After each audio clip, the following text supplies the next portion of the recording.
Vous nous avez eu à le dire, et qui a l'incertitude. Mais malgré tout, il faut quand même un directeur de campagne. Il faut que l'ordre revienne dans la maison. Oui, c'est vrai qu'on aura un directeur nommé, on aura un directeur virtuel et un directeur réel. Et le directeur réel, il est déjà dans ses œuvres. C'est le président Boniaï. Et là, nous nous intéressons au sens de la candidature de Lionel Zinsou.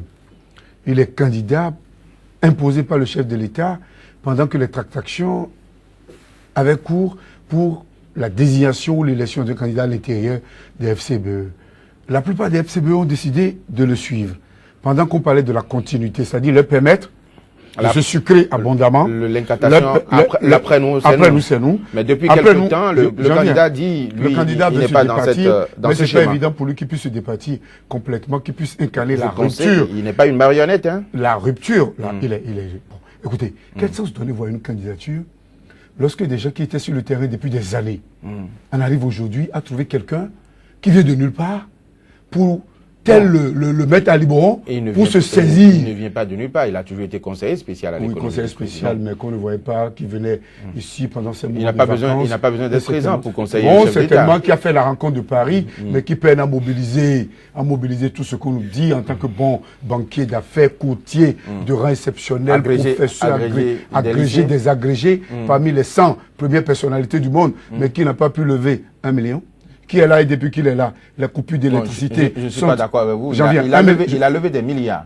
Il a présenté son bilan la dernière fois. Évidemment, on a les lampes torches. Le constat est là, on a toujours les coupures d'électricité. On a les lampes torches, encore que de ce côté, il faut voir le montant global du projet. Qu'est-ce qui a été dépensé pour les lampes torches et éventuellement, s'il y avait un reliquat, où est-ce que c'est pas. Et je crois que lui, en tant que Français, né français, ayant vécu tout le temps en France, moulé dans les pratiques de la France et bénino français, c'est-à-dire béninois tout petit peu, comme lui-même, il se plaît à le dire à temps et à contre-temps.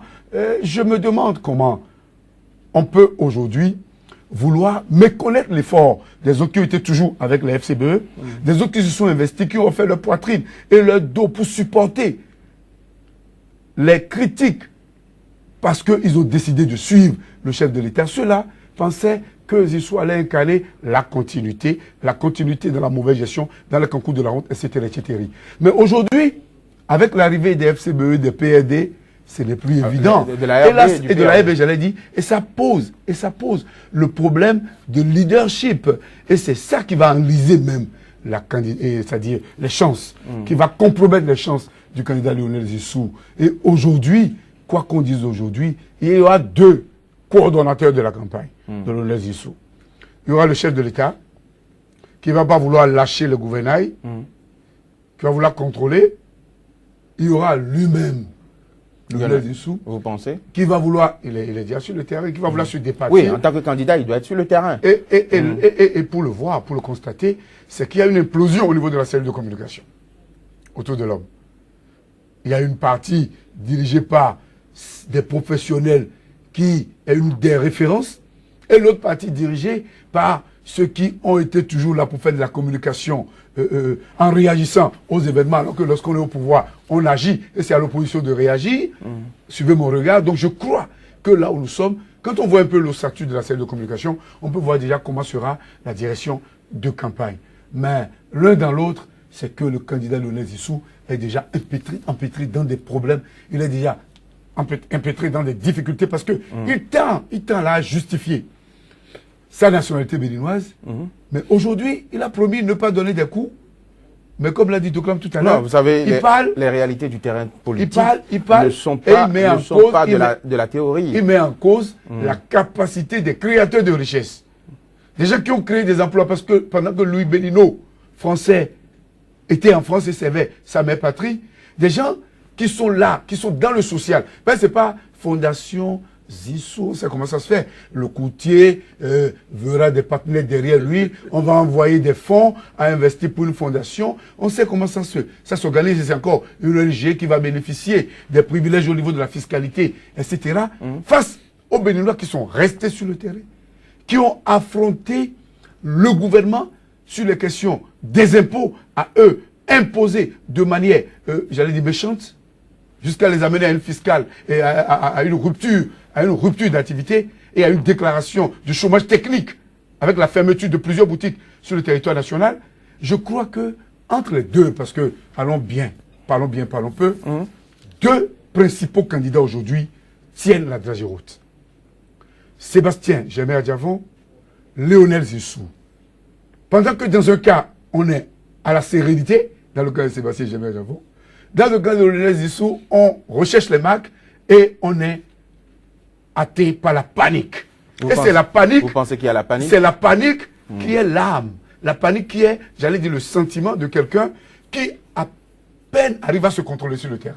Lorsque l'on tape sur les propos du chef de l'État, c'est vrai qu'il nous a dit habitués à ces propos, je ferai venir les miens pour les affronter. Ils sont des apprentis, ils sont petits, ils sont minuscules, etc., etc.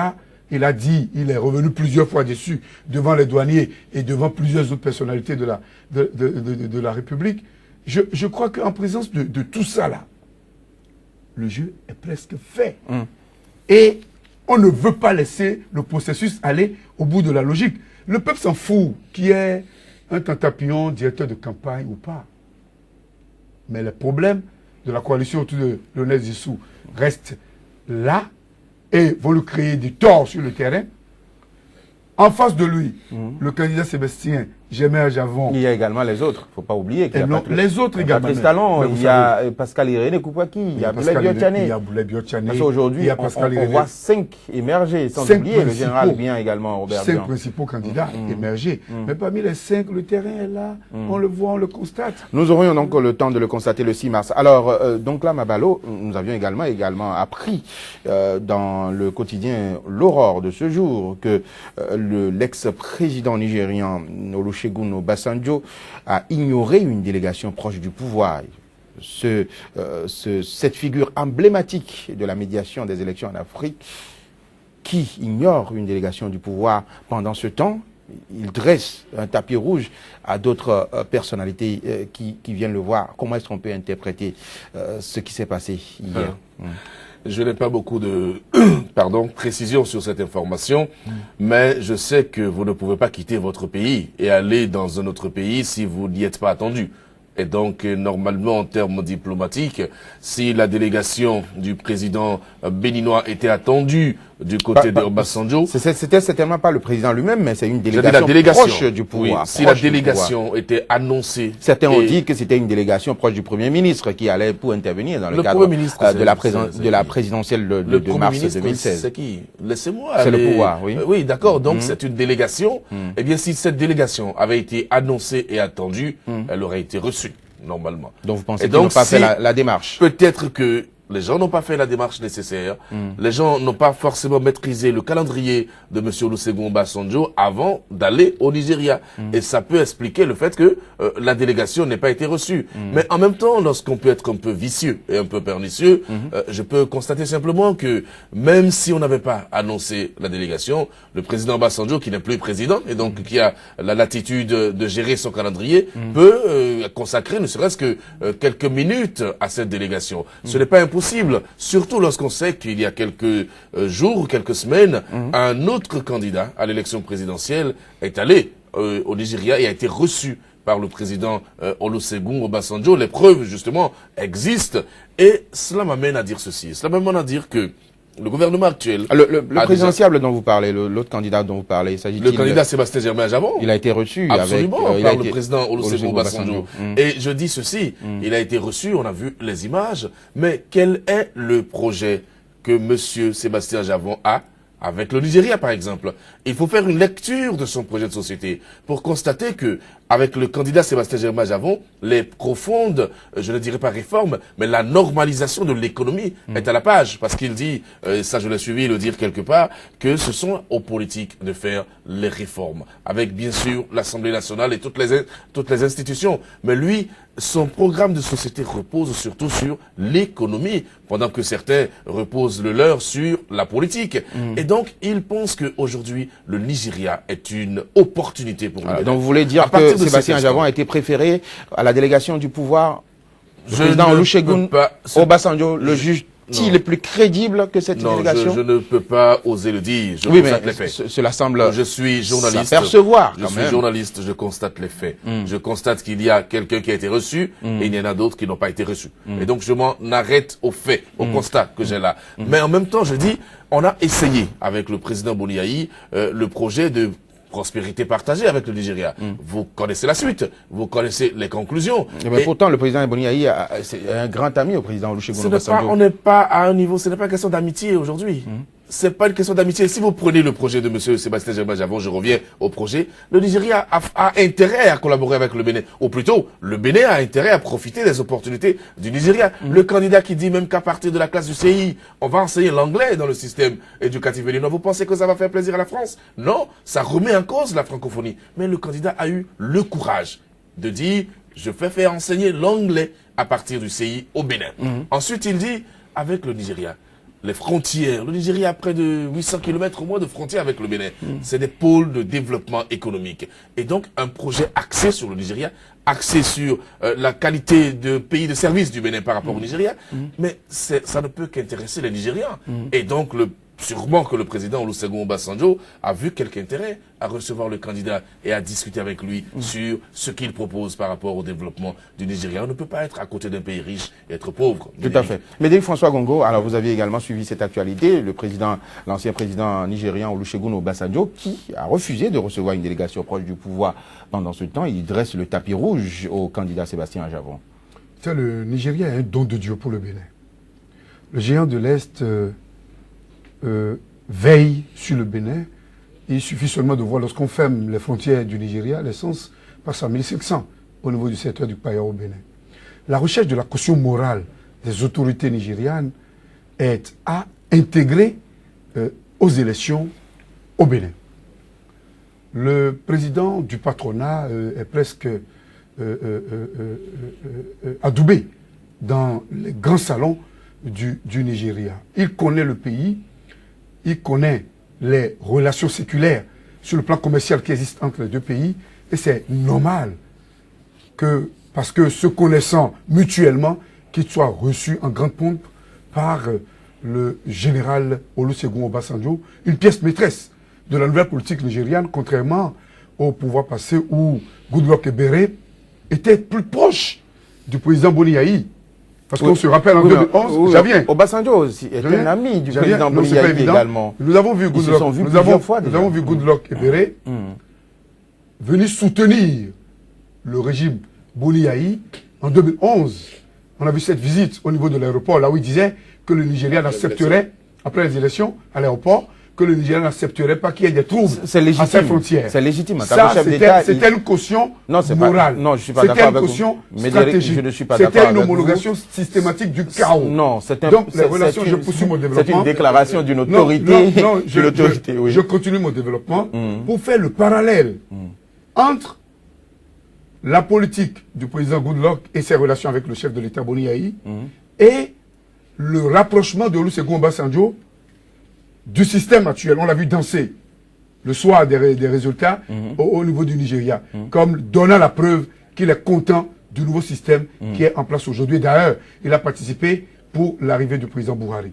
Donc, lorsqu'on le voit comme ça, le président Obasanjo devient une pièce maîtresse dans la redéfinition de la politique, de la coopération entre le Nigeria et le Bénin.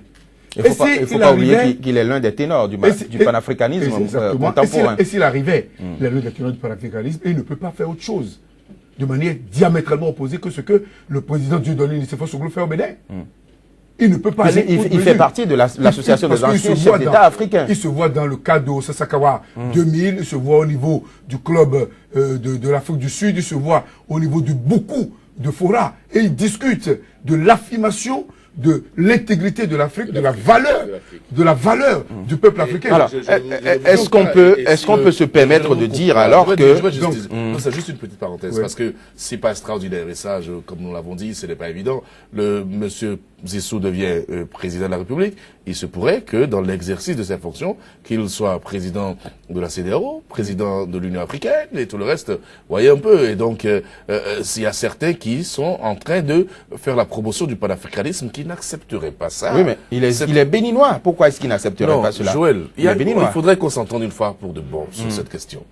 Personne ne lui dénie la nationalité donc béninoise. Il peut être président de l'Union africaine, il peut être président de la CEDEAO. Mais il s'agit, n'est-ce pas, de la connaissance. Je vous ai dit, et hier je l'ai répété, il a tout le temps pour connaître, il a 5 ans pour connaître. Je préfère me frayer le passage avec un diable que je connais, plutôt qu'avec un ange que je ne connais pas. Il y a un problème de connaissance de l'homme et du pays. Et donc, il y a également des discours qui ont été tenus par ailleurs concernant l'Afrique. Et on ne peut pas oublier ça. On ne peut pas passer ça en perte et profit. Ma dernière question, justement, que je vais envers vous poser. Avec tout ce qui se passe aujourd'hui, est-ce qu'on peut dire quel avenir, du moins, voyez-vous, pour le président Boni Yayi après le 6 avril 2016? Aujourd'hui, voilà la position des anciens présidents africains, parce que quand on entend l'ancien président Nicéphore Dieudonné Soglo parler, il parle en tant que membre de cette association des anciens chefs d'État africains. Le président Boni Yayi va finir le 6 avril, il va intégrer ce club. Quel avenir lui voyez-vous, Médéric François Longo? Je pense qu'il est à souhaiter qu'il ait un avenir radieux, mais généralement on ne reconnaît que ce que l'on a semé sur son parcours et le respect que les gens vont lui garantir sur le plan international sera la continuité des appréciations des Béninois, et par rapport à sa gestion, et par rapport au rôle qu'il a joué dans la sous-région pour le maintien de la paix. Et par rapport aussi au dauphin qu'il veut imposer. Évidemment, ça aussi. Évidemment, par rapport à sa gestion. C'est-à-dire la gestion par rapport aux affaires publiques, la gestion politique, la gestion des institutions par rapport à la limitation de pouvoir et à leur confinement dans leur retranchement, la gestion évidemment du candidat imposé au niveau de la coalition et de la large coalition politique qui se forme aujourd'hui autour du président, du Premier ministre Lionel Zissou. Il est à souhaiter, parce qu'il est béninois, il est à souhaiter qu'il joue un rôle au niveau de la communauté internationale. Mais il a raté peut-être le coche avec COP21. Il aurait brillé sur le plan diplomatique s'il avait réussi à faire atterrir son avion à Bujumbura pour gérer la crise au niveau du Burundi. Certainement qu'il aurait également réussi s'il avait pu placer le Béninois au niveau de la tête de la commission, je crois, d'une commission de la CEDEAO. Il pourrait réussir s'il avait... Ce poste revient au Bénin. Oui, cela va se faire dans les jours à venir. Oui, mais cela va se faire pour qu'on tâtonne. Et ça peut aller encore dans des gentlemen agreements. On sait qu'il y a eu une situation comme ça où le Burkina, oui, c'était toujours la CEDEAO. Oui, le Burkina dans des passes d'âme a récupéré la CEDEAO. A récupéré la CEDEAO en garantissant un poste sous-régional au Bénin. Et puis qu'est-ce que qu'est-ce que ce poste nous a apporté jusque-là de particulier? Reste à le savoir. Ça pose le problème de la promotion des cadres béninois à l'étranger. Mais par rapport à ce que le président Boni Yayi pourrait devenir, je crois que nous, les Béninois, indépendamment de tout ce qui nous divise, nous devons travailler à un rayonnement de ce que le président Boni Yayi a été en bien et à un reniement de ce qu'il a été en mal. Parce que quoi qu'on dise, il a présidé aux destinées de notre pays durant 10 ans. Il est fortement critiqué, il est controversé aujourd'hui, il crée des difficultés. Il a laissé quand même des traces bénéfiques. Bon, il a réalisé, il y a des réalisations qui pourront... Oui, c'est pas lui qui a réalisé. Il a réalisé avec l'argent du contribuable. Sous son leadership. Sous son leadership, des chantiers jamais inachevés. Il y en a qui sont achevés. Godomekwaou. Oui, les pistes cyclables ne sont pas achevées. L'échangeur de Godomé, vous passez dessus tous les jours. Je passe tous les jours. C'est achevé. Sur l'échangeur de Godomé, je passe tous les jours. Mais je me vois arrosé par les herbes. Je sais qu'on tue allègrement et qu'on viole allègrement sous les ponts de l'échangeur. Ça, c'est pas sa faute. L'éclairage est ce qu'il est. À la sécurité de jouer son rôle. Je veux aller au niveau des routes. Je veux aller au niveau des grands chantiers. Je veux aller au niveau des initiatives. Micro-crédit. Qu'est-ce qu'on a fait des fonds de l'escorte qui ne sont pas budgétisés? Quelle est la traçabilité des fonds de l'escorte? Le bilan sur la gestion des fonds de microcrédit, le bilan a été déposé par l'IGE, classé. Le bilan de la gestion des grandes sociétés. C'est peut-être cela qui fait courir le chef de l'État. Il y a beaucoup de choses. Et ça peut déteindre, et ça va déteindre sur son image, mais nous devons travailler à ce que cette image soit une bonne image. Parce que quoi qu'on dise, lui Il a Au moins, les Béninois, il a qui dirigé parlent le les Bénin. langues du Bénin. Il a dirigé Et le il Bénin nous a pendant dirigé 10 ans. durant 10 ans. Pendant 10 ans. Mais donc là, Mabalo, quel avenir, voyez-vous, pour le président Boni Yayi après tout ce qui se passe? Il veut imposer un dauphin. Mais le 6 avril, il sera obligé de partir. Bon, voyez, vous le voyez dans quel pot? Personne ne peut prédire l'avenir de l'autre.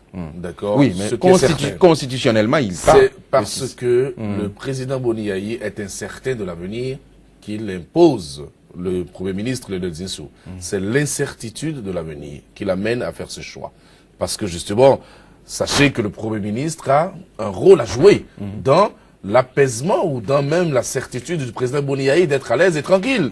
Et pour ça, je pense qu'il a son propre plan. Est-ce qu'il a aujourd'hui cette garantie avec les déclarations du Premier ministre Zinsou? Je dis ceci. On peut lui garantir que cette ceux qui quiétude là qu'il défendent le souhaite? Premier ministre aujourd'hui sachent que si le Premier ministre, qui pour moi fait l'âne pour avoir le foin, si jamais il devenait président, je leur donne 6 mois, 1 mois de gestion, Ils vont pour déchanter. retrouver les mêmes dans l'opposition. Et nous serons encore ici pour leur ouvrir nos antennes et nos plateaux, pour qu'ils viennent dire « Ah, ah », parce que j'en ai déjà parlé avec certains d'entre eux qui disent « Ah, s'il le fait, il va partir, on va le faire partir ». Je dis « Non, vous l'avez amené, il est président, il restera ». Parce que nous, en ce moment, on se battra pour qu'il reste, puisqu'il a été élu. Mais je veux dire une chose finalement, c'est quoi? C'est que les alliés d'aujourd'hui ont trouvé que M. Boni Yayi a été un accident de l'histoire pour le Bénin.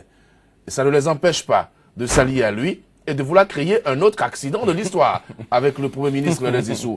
Et donc, quand vous voyez tout ça, vous vous demandez quelle est la logique. Si le président Boni Yayi a été un accident de l'histoire pour le Bénin, nous souhaitons simplement que la suite soit pour lui reluisante, rayonnante, pour que finalement, il puisse désormais regarder dans le rétroviseur. Parce que quand vous le voyez aujourd'hui, vous sentez que le pouvoir l'a déjà quitté. Lorsque le pouvoir est en train de vous quitter, ça se sent. Ça se sent. Et vous vous débattez. Et c'est ça qui est arrivé. De toutes les manières, nous ne souhaitons donc que du bonheur au chef de l'État, le président Boni Yayi, qui finit constitutionnellement le 6 avril prochain. Nous lui souhaitons donc tout le bonheur. Nous espérons qu'il aura d'autres occupations pour faire rayonner le Bénin, certainement sur le plan international. Madame, Monsieur, ce sera tout pour 100% Bénin de ce jour. Je vous l'avais dit en l'entame de cette émission, nous allons retrouver en rediffusion notre dossier du jour de la semaine dernière qui était consacré à la consonance financière de la recolonisation. C'était avec l'invité Letonji Béton. Merci de nous avoir suivis et très bonne suite de programme sur SICA.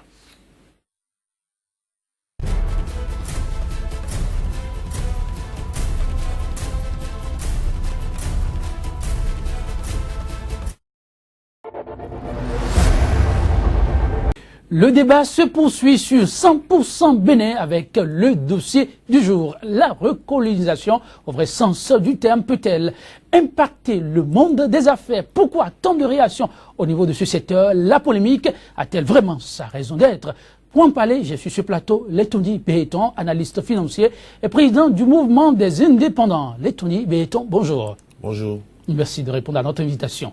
En face de lui, Bédéric François Gongo, restez pour la suite du débat. Bédéric, merci de rester pour la suite de ces débats. Le plaisir est partagé. Letonji Béton, que le débat sur la recolonisation s'invite dans le monde des affaires, cela s'explique-t-il vraiment?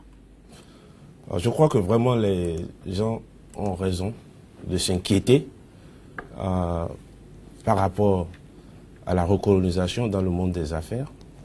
Moi, je pense que je ne vais pas utiliser le mot recolonisation, mais on assiste à un semblant de recolonisation, dans la mesure où, si vous prenez historiquement la France, la croissance économique en France a été toujours basée sur l'exploitation des ressources naturelles en Afrique, c'est-à-dire les produits miniers et agricoles, que la France vient chercher en Afrique, les retourne en France, et les transforme, vient les revendre aux pays africains. Bon, c'est un système qui a été mis en place depuis toujours et qui a perduré jusque dans les années 80. Mais qu'est-ce qui s'est passé? À partir des années 80, il y a eu de nouveaux acteurs sur le marché africain, c'est-à-dire la Chine, qui a connu une percée économique sans précédent sur le territoire africain, avec une augmentation de ces parts de marché qui sont passées de 1990 de 2 milliards à 2013 à peu près 200 milliards de dollars, ce qui fait une augmentation de 2000%. Ensuite, la Chine est suivie par l'Inde. le Brésil, la Turquie, la Corée du Sud et beaucoup d'autres pays. Dans ces conditions, qu'est-ce qui se passe? La France se retrouve dans une situation difficile parce qu'aujourd'hui, n'ayant plus le monopole du marché africain, elle le partage avec les Chinois, les pays émergents et autres qui, malheureusement pour la France, ne sont pas en train de céder du terrain. Donc, dans ces circonstances, qu'est-ce qui se passe? Il faut que la France trouve un moyen de reconquérir les parts de marché qu'elle a perdues sur le continent africain, dans la mesure où, si vous prenez les années de 2000 à 2011, la France a connu une chute de plus de 10% de ses parts de marché à peu près 4,7%. Ce qui justifie un peu la croissance économique de la France. Aujourd'hui, en 2014, les chiffres de la croissance sont clairs. La France a eu un taux de croissance de 1,1%. Au même moment, quand vous regardez les chiffres économiques en France, tout est en rouge. Dans la mesure où aujourd'hui, la France a un déficit d'à peu près 73 milliards pour 2016, un taux de chômage réel de 15,7%, c'est-à-dire que si vous prenez ceux qui sont au chômage, à peu près 10,6% de la population active, et vous y ajoutez ceux qui ne cherchent plus de l'emploi parce que frustrés, à peu près 1,4 million, on se retrouve à un taux de chômage de 15,7%. Ce qui, pour un pays développé, veut pratiquement dire la faillite. La France est au bord de l'explosion sociale, ce qui justifie le vote pour le Front National d'élection en élection, parce que les Français étant complètement désenchantés avec les partis traditionnels. Donc c'est dans ces circonstances que la France a choisi de relancer son économie par ce qu'ils appellent une diplomatie économique. Diplomatie économique qui est portée par Laurent Fabius. Et Laurent Fabius a eu recours à, disons, son meilleur ami, qui est Lionel Zissou. Lionel Zissou étant aujourd'hui le Premier ministre de la France, l'homme même qui a été l'architecte du rapport Védrine-Zissou, parce que quand vous regardez ceux qui ont écrit ce rapport avec lui, il y a un monsieur parmi eux que Lionel Zissou a recruté il y a 10 ans à la Banque Rothschild. Il faut également ajouter d'autres parmi ceux-là qui ont écrit ce rapport, qui ont servi dans des conseils d'administration avec Lionel Zissou.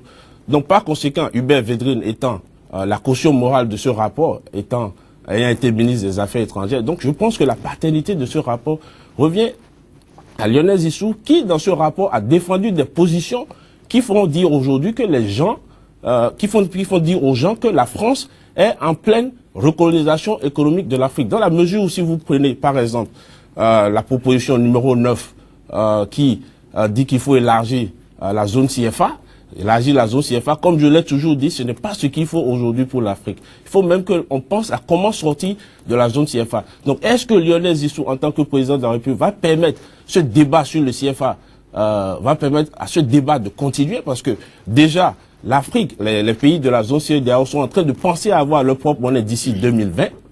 Donc, est-ce que lui, il ne va pas frustrer ce débat autour du CFA qui nous empêche d'évoluer, qui nous empêche d'avoir des infrastructures, parce que notre argent est utilisé par les Occidentaux, surtout par la France, pour construire des centrales électriques et autres. Au même moment, vous prenez la proposition numéro 10, et c'est cette proposition qui doit le plus vous inquiéter, parce que le CFA a toujours été en place, et malgré le fait que la France ait accès à ses réserves bancaires, aujourd'hui est toujours en difficulté.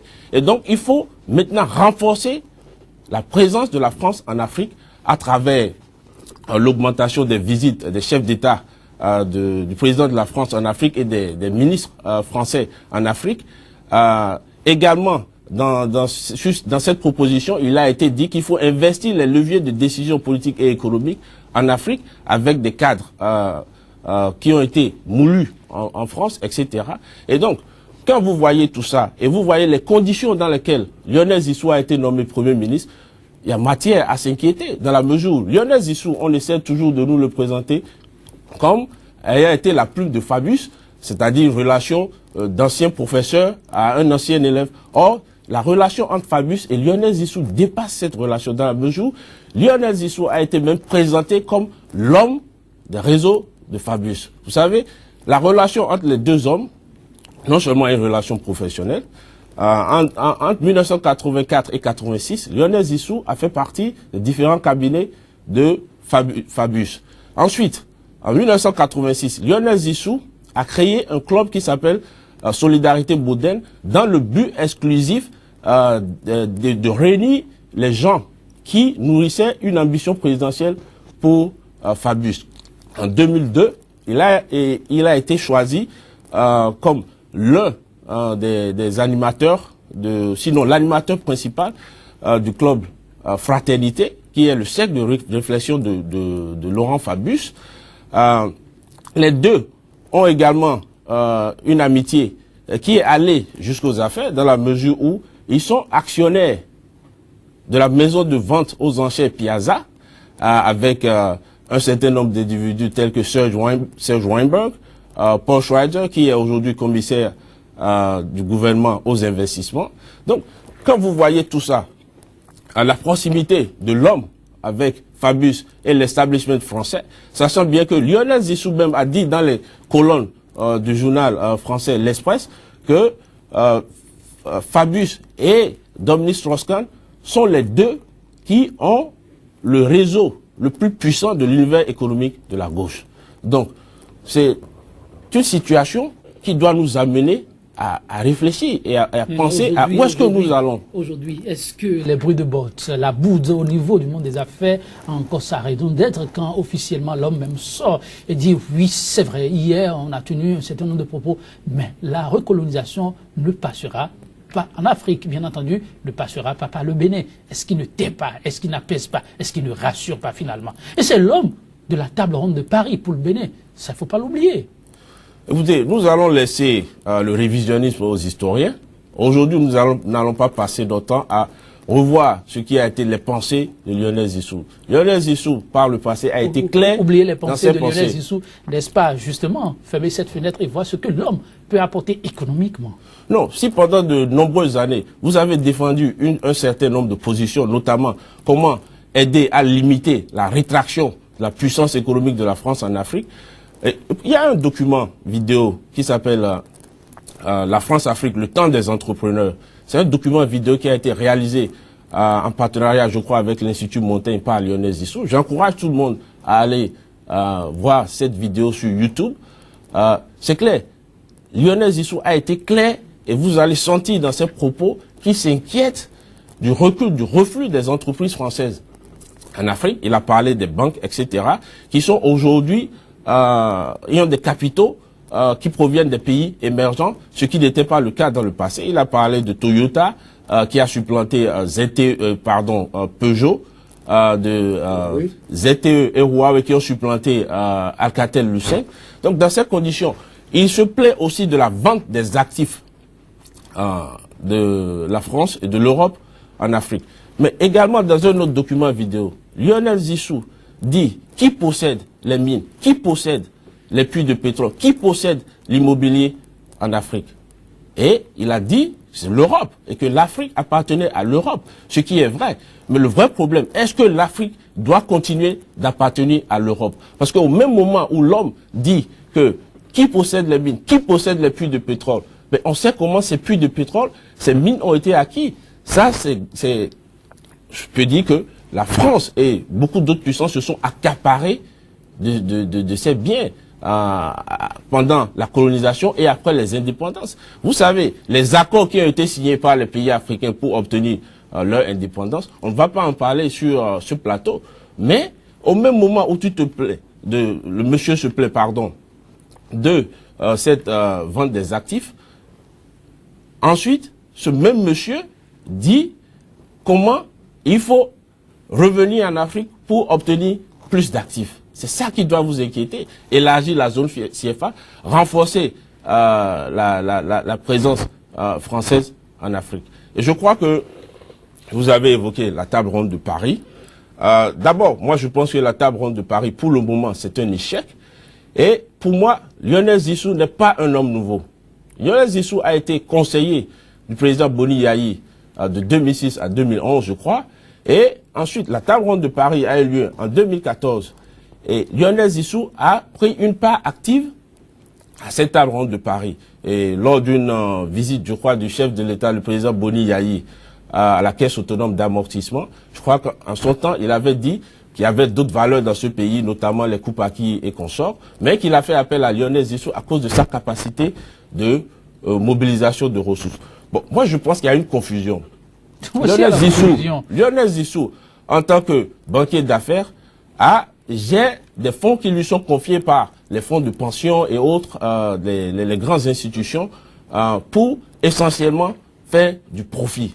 Okay? C'est du private equity. Mais au même moment, le développement, c'est-à-dire lever des fonds pour le développement, ce n'est pas à la tête de l'individu. C'est un État. Il y a un certain nombre de mécanismes, il y a des garanties, il y a un certain nombre il y a les notes, la note du pays, etc.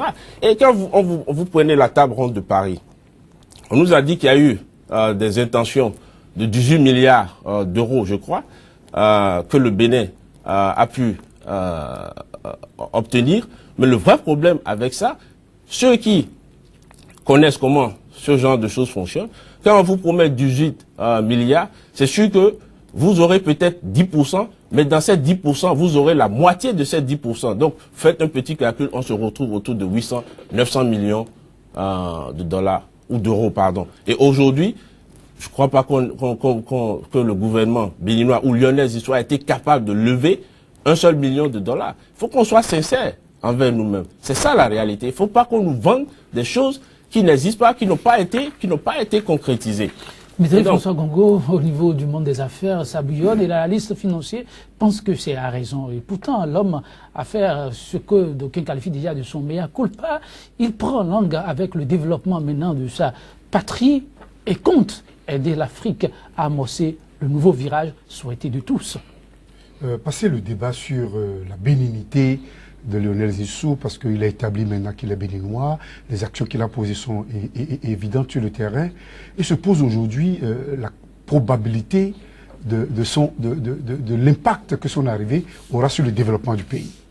Et lorsque je lis un peu le passé de l'homme, je le vois beaucoup plus attaché à la réimplantation de la France à travers ses vallées, les grandes structures économiques et financières, les grandes structures diplomatiques, que aller vers le développement du Bénin. L'homme aura à nous rassurer de ce qu'il n'est pas là pour mettre le Bénin en position de hub pour créer des crises dans les pays de la sous-région, dans la logique de l'élargissement du franc CFA. Et ça, il a commencé à le faire. Il faut qu'il nous rassure. Il a un temps très court pour le faire. Et comme nous le voyons, jusque-là, autour de Lionel Zisso, on essaie de vendre du vent au peuple. On essaie d'amener le peuple vers l'abstrait. On miroite au peuple l'image d'un Messie qui pourrait venir dans une logique de précipitation pour changer le cours des choses. C'est quasi impossible. Le développement est d'abord endogène.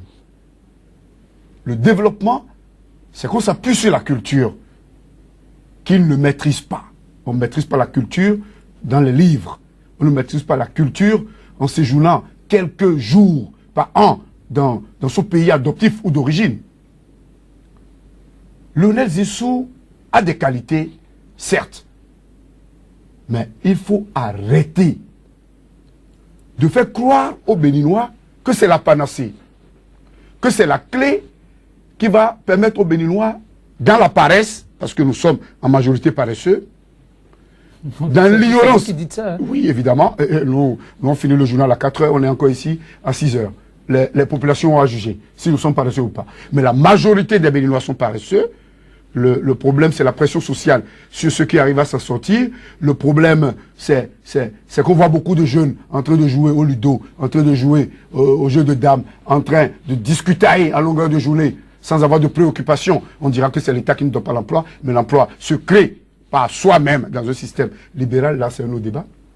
Lionel Zisso, en tant que produit politique, ne convainc pas encore de ce qu'il est là pour aller véritablement vers la rupture, de ce qu'il est là au-delà des préceptes qu'il a eus, au-delà des connaissances livresques qu'il a eues et que nous tous, nous pouvons avoir aujourd'hui sur les réseaux sociaux. Ce n'est plus, là c'est un secret de polichinelle. Il n'a pas donné la preuve qu'il peut se détacher de la France, qu'il a tout le temps servi, pour laquelle il a inventé la stratégie de reconquête. Moi, je ne veux pas parler de recolonisation. De l'Afrique de reconquête, des parts de marché. Et là, c'est normal que dans une logique de développement, dans une logique de protection d'une nation, qu'on en soit à ce niveau. Mais dans la logique de changement des paradigmes sur le front des relations commerciales, l'Afrique, envahie par la Chine, par l'Inde, par les pays émergents, qui ont montré à l'Afrique que les matières premières peuvent être prisées autrement que les prix auxquels les anciens colons l'achetaient et la Gbagbo en a payé pour son cacao. Nous sommes aujourd'hui dans une logique de redimensionnement des paradigmes, des paramètres qui prévalent aux relations économiques, diplomatiques et commerciales. Ou bien, les Français tiennent compte de la dynamique ambiante et s'asseyent avec les Africains, redéfinissent les critères de fonctionnement, ou bien ils acceptent continuer dans la logique de l'oppresseur. Et là, je vois Lionel Zissou dans un mauvais rôle, parce que le terreau n'est pas du tout favorable. Il peut pas amener le Bénin à devenir un strapontin, à devenir satellite pour cette philosophie. Donc, l'un dans l'autre, je crois qu'on ne peut pas empêcher à la France de vouloir reconquérir les parts de marché. Mais la France également ne doit pas vouloir reconquérir les parts de marché aujourd'hui avec les vieilles méthodes. Il faut aller vers la mise sur tapis de toutes les cartes, qu'on considère le Bénin comme la clé pour ouvrir le marché nigérian, le marché des pays de l'interland, qu'on donne au Bénin la place qui lui revient, et qu'on discute avec les acteurs politiques, les acteurs économiques, les acteurs commerciaux béninois, de comment les relations se feront prochainement. Et l'homme a certainement, l'homme a même anticipé un peu dans votre logique la rencontre avec les opérateurs économiques béninois. On ne peut pas la passer sous silence. C'est pour d'aucuns déjà un signal plutôt heureux dans les relations prochaines si les ambitions arrivaient à être concrétisées. Mais vous, les Tondi Béton, comment l'appréciez-vous cette rencontre-là? Ça n'augure rien de bon? Bon, écoutez, je crois que rencontrer les chefs d'entreprise, c'est une bonne chose. Mais ce qui devrait nous inquiéter le plus, c'est la dernière sortie de l'homme d'affaires nigérien, Aliko Dangote, l'homme le plus riche d'Afrique, qui est un citoyen de notre puissant voisin, le Nigeria, et qui s'inquiète de l'irruption soudaine de Lionel Zissou sur la scène politique béninoise. Mais Aliko Dangote, selon tout ce que nous avons lu récemment, a fustigé la présence de Lionel Zissou, qui considère comme un négociateur international qui a toujours été au service de la France et qui a toujours défendu les intérêts français. Et donc il ne pense pas comment, il ne sait pas comment cet homme aujourd'hui peut changer en un laps de temps, dans la mesure où les intérêts de la France ont toujours été sa priorité. Et quand vous voyez des gens de cette trempe commencer à se plaindre, ça veut dire que on risque d'avoir un certain nombre de problèmes. Parce que dans la même interview, Dangote estime que la présence de Lionel Zissou peut faire qu'il y aura une réticence à investir en Afrique et surtout en Afrique francophone, parce que pour lui déjà, c'est assez difficile d'investir dans les pays qui ont été colonisés par la France. Il a dit plusieurs fois, il a dit sur Africa 24, et il a réitéré aujourd'hui à cause de la présence de Lionel Zissou au Bénin. Donc, c'est dans ces conditions qu'il faut qu'on évalue cette présence du Premier ministre qui aujourd'hui est candidat aux élections présidentielles. Et je pense que la valeur de l'homme doit être jugée sur ce qu'il a fait jusqu'à présent. C'est-à-dire, vous avez dit en tant que, bon voilà, l'homme a changé peut-être, qui dit quelque chose d'autre aujourd'hui. Bon, écoutez, regardons le bilan de l'homme. Quand il est venu, il a dit, si on peut montrer qu'il y a des méthodes pour changer la vie des Béninois en 10 mois, que peut-être les gens vont vouloir continuer l'expérience. Donc, voyons un tout petit peu, si vous le permettez, oui, le bilan de l'homme. C'est quoi le bilan de Lionel Zissou au Bénin à l'heure où je vous parle? Le bilan de Lionel Zissou est la signature de la convention des rails pour Bolloré. Et cette signature, qu'est-ce que ça va causer? Ça va causer l'appauvrissement de la bourgeoisie locale et de la classe moyenne locale. Je vais vous Comment expliquer. ça? Ou bien faire profiter toute cette classe? Alors, je vais vous expliquer un peu comment les choses se passent. Pourquoi aujourd'hui la France a d'énormes difficultés? Après les indépendances, et même avant les indépendances, la France avait le monopole du marché des pays colonisés, de l'empire colonial africain. Donc, qu'est-ce qui s'est passé?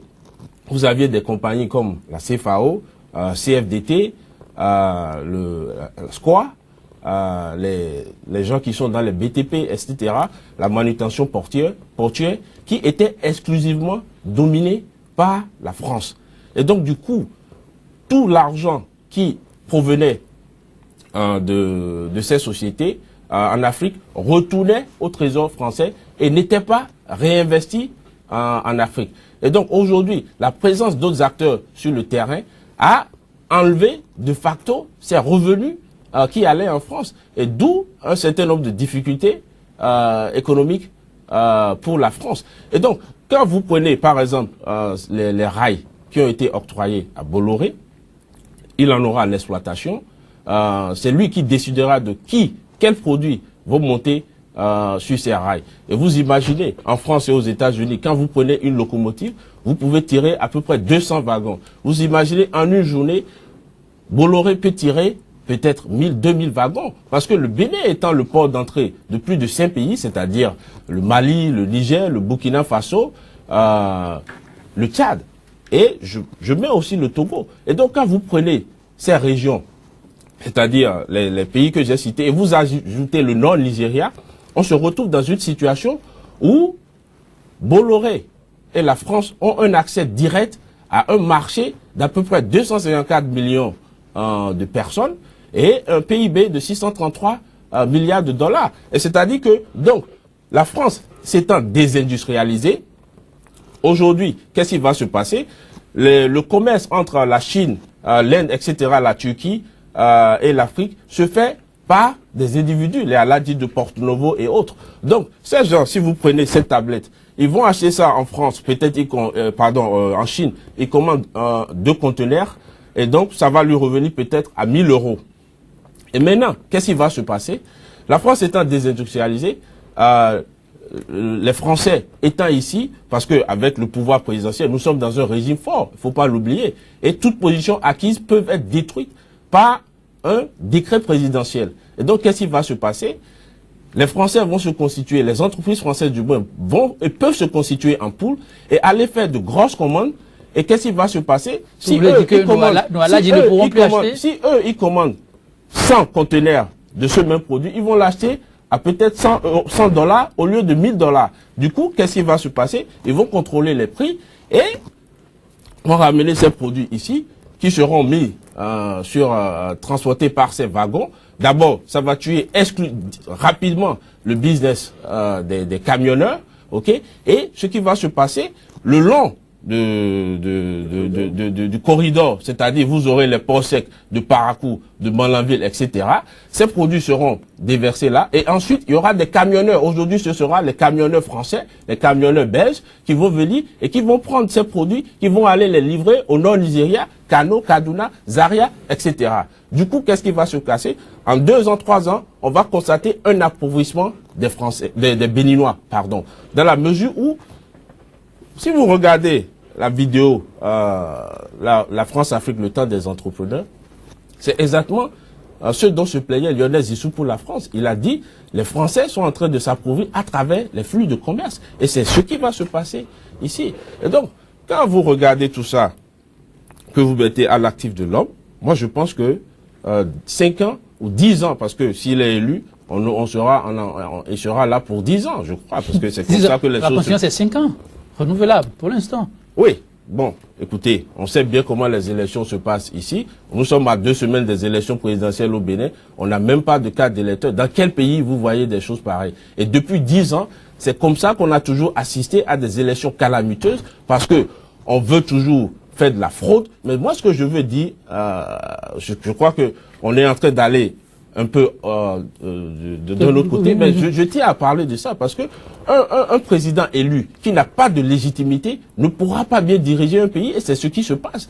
Quand vous avez des chefs d'État qui sont élus et qui n'ont pas de légitimité, la légitimité c'est ce qu'il y a de plus important parce que c'est le peuple qui vous confère la légitimité et c'est le peuple qui est souverain. Et tant que vous n'aurez pas cette légitimité, vous n'allez pas incarner la volonté populaire et il vous sera difficile de diriger un pays, de négocier avec les syndicats, de faire un certain nombre de choses, de négocier avec les forces politiques. Parce que la gestion d'un pays n'est pas une gestion solitaire. Et revenons à la préoccupation. Revenons donc à la préoccupation. Il y a le projet Lumière pour tous. Bon, je ne sais pas là où ce projet-là se trouve aujourd'hui. On a vu à la télé, on en a parlé à la COP 21, etc. Bon, ce n'est pas en fait ce qui va sortir les Béninois du délestage constant que nous vivons. Depuis quelques semaines, le délestage a recommencé. Bon, évidemment, on nous a dit qu'il y aura à peu près 40 milliards qui seront ponctionnés sur le budget national pour faire ce projet. Moi, je me demande bien pourquoi maintenant est ce projet à la fin d'un mandat présidentiel alors qu'on va aux élections présidentielles.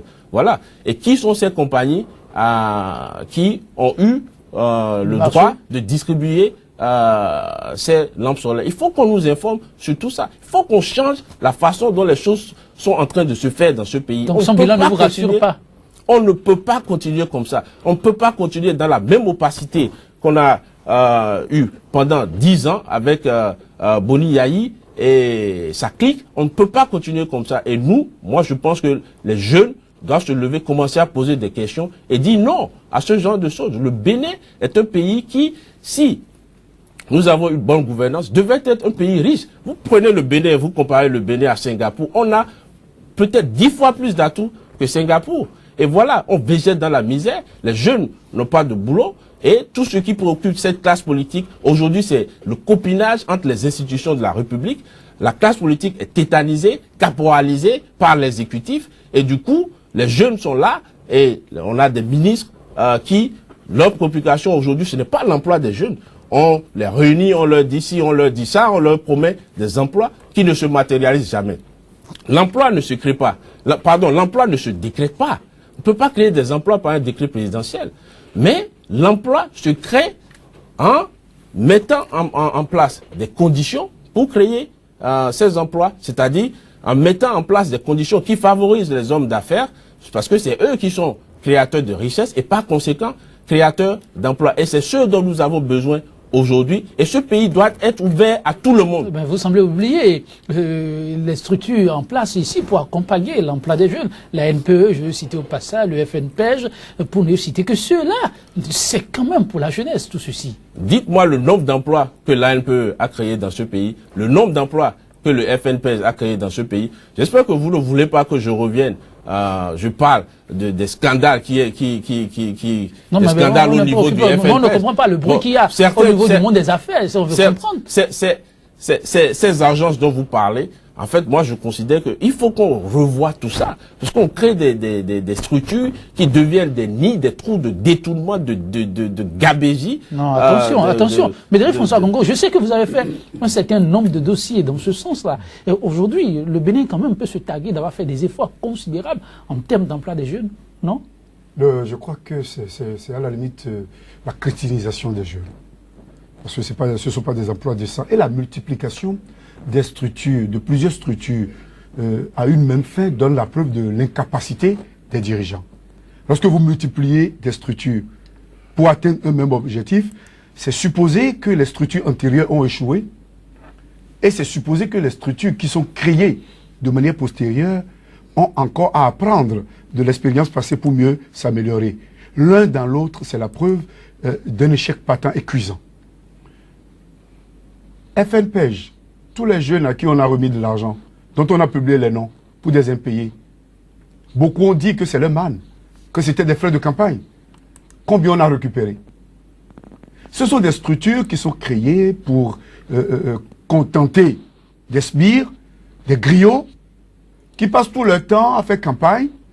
On dit DGTEL. Comment on peut, dans un pays qui se respecte, en période électorale, trouver des directeurs de société assis, vautrés, autour des candidats, laissant le boulot pour lequel ils sont payés. Ils sont engraissés. On trouve des reportages, on dit, le directeur général de la Sonapra a mobilisé pour, le ministère a mobilisé pour, et on veut aller vers la rupture, comme ça. Je crois que le problème, ce n'est pas qu'on aime ou qu'on n'aime pas Lionel Zissou. Aujourd'hui, le problème, c'est pas qu'on aime ou on n'aime pas Lionel Zissou. Le problème, c'est pas qu'on aime ou on n'aime pas le président Boni Yahi.